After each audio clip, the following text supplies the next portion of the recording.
Assalamu alaikum wa rahmatullahi wa barakatuh. This is Afshan Khan from Sukoon Healing. So today I'm going to be just talking a little bit about communication in marriage, because I think that's the main thing when people first come to see me when I'm doing the spousal counseling is I get people to work on the communication. And recently we did a webinar for brothers and sisters, and I think it was really important. And it was well appreciated because my topic was on communication. So just a few tips around communicating, especially in this, again, difficult time where people are seeing a lot of each other. Obviously, your husband's more at home, the children are at home, and it's becoming very difficult for people because obviously you're not used to having the kids at home or your husband at home, and obviously the husband is seeing the wife more. So it's bringing up a lot of stuff. So I thought perhaps it's something good to share and how to communicate and try to get your point across. So the first thing I'm going to say when you want to communicate is look at your intention for communicating, because obviously if you're feeling something, you want to communicate it in the best manner. And there are three things that are very, very important in face-to-face communication. And usually when I'm doing a talk about this, I usually stop at this point and I'll say, well, I'll mention the three things and I'll wait for people to give me an answer. So perhaps, we can stop for a second and just say, so there's three things that are very important in face-to-face communication. I'll tell you those things. Usually I ask people to guess, but it's the body language, it's the tone of voice, and it's the words you use. So out of all the three, what would you think is the most important? Remember, we are communicating to get results. It's called effective communication. So what do you think? Perhaps some people can just take a moment to think. It's actually body language. Yeah, I wonder how many people got that right. Yeah, your body language is the most important. It's 55% when it comes to communication. Then comes the tone of voice, and the words are only 7%. Yeah, the words are only 7%, because it's not what you say, it's how you say it. So if you want to have good communication, then keep these three things in mind. Yeah. And when you talk about things, make sure you have the right time. So the other thing is having good timing, because everybody's different, and you know your spouse. You know when it's a good time to speak to your spouse, when it isn't a good time to speak to your spouse. Over the years of counseling, obviously brothers and sisters, most times brothers tell me, for them, usually when after they've had their meal, they come back from work because it's been quite stressful, and then they're okay, they would like to have a communication. And for sisters, I understand as soon as the husband comes home, they want to speak to their husband because they haven't had adult company all day, but that's not the right time. So just have a bit of patience, wait till they've settled down, and usually then decide what time you want to speak. Usually I suggest once a week, spend some time together, put the kids to sleep, have 1 hour, and talk about whatever you need to talk about. Yes, but keep these three things in mind. Body language, tone of voice. And we know, obviously, I hear this a lot, is how people sometimes lose control and they can get very angry. And I'll be doing a couple of videos on anger and how to manage your anger, because I do anger management. But if you keep these three things in mind, then things never escalate to the level of where you feel that you've lost control, because your tone of voice is very, as you can see, I'm speaking right now, you can see how my tone of voice is. I can still disagree with somebody, but I can maintain this tone of voice that I have, and this tone of voice is key to getting results.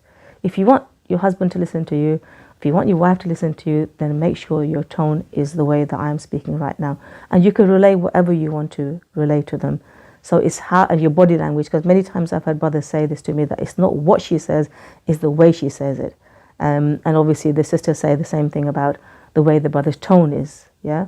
And for men, having respect is very, very important, and you can still communicate what you want with respect. And there's something that Allah subhanahu wa ta'ala mentions in the Quran. And for women, it's having a soft and gentler tone to get, obviously, results. So communicating for results, keep hold of these three things. The fourth thing I will tell you, which is very, very good to gain empathy, is to tell somebody how you feel. Okay? So many times it becomes an argument. You start accusing, you did this, you didn't do that, this happened, that happened. It's all very accusative, very defensive language. And the other person, if you say to anybody, you did this, you feel you have to defend yourself because you're being attacked. But if you say to somebody, to your spouse, I felt this, and this is what happened when this happened, And that's how I felt. And those are your feelings, and nobody can deny your feelings, and people have to address that. So you have to say, well, the other day, oh, I'll go with the example that I hear all the time. Okay, my husband doesn't have time for me. He's always busy. Something that I hear all the time. So you relate that to your husband in this way that you work long hours. I hardly see you. I'm very lonely. I wish I miss you. I wish you spend more time with me.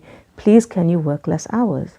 Now, if say I was doing couple counseling and I asked the wife or the husband to relay this in this manner, I say, well, brother, if she said that to you, how would you feel? He probably likes ask for a tissue.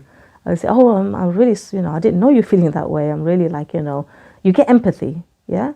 And same with the brothers. If they want to ask their wife for something, say, look, when you spoke to me in that manner, I felt disrespected, I felt humiliated. Please, can you not shout and scream when you're speaking to me? I'd appreciate it if you speak in a more respectful tone. So if you ask them to do that, it does make sense, doesn't it? So just a little bit on how to communicate effectively.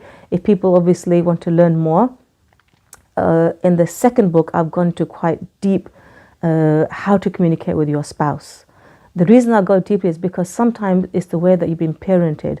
It's the type of parenting you've had from your mother, your father, and people act in different ways. For example, if you're shouting at somebody, not that I'm saying to anybody to shout at anybody, because I don't think that's the right way to communicate. But for example, and it doesn't get results, or you have a tone that's really, really, I don't know, authoritative. And your husband or wife may just turn themselves off because it may be something to their childhood. But if you use a softer tone, and this happened many times in my counseling, I always say, well, do you know anything about your husband's parenting or your wife's parenting? So, oh yeah, I think her father's very strict, or I think her mother's very soft. Then you have to perhaps try different ways of communicating. So anyway, I've covered that quite in depth in my second book. But the main things is try these things, and body language, tone of voice, the words you use. Set a time once a week to speak together when the kids are sleeping, which is your time. That means no phones. And I'm going to say this again, no phones, no laptop. I hear it all the time when brother said to me or sister said to me, but I'm always there. I'm always at home. And, I don't go anywhere. I don't know what you mean. I always give you all time. But time is not time, and it's not quality time if you're still on the phone or you're on the laptop and you're hardly listening to what your spouse is saying. I'm afraid that's not time. So put all the devices away. Give each other undivided attention, speak about your issues, use the I feel tool.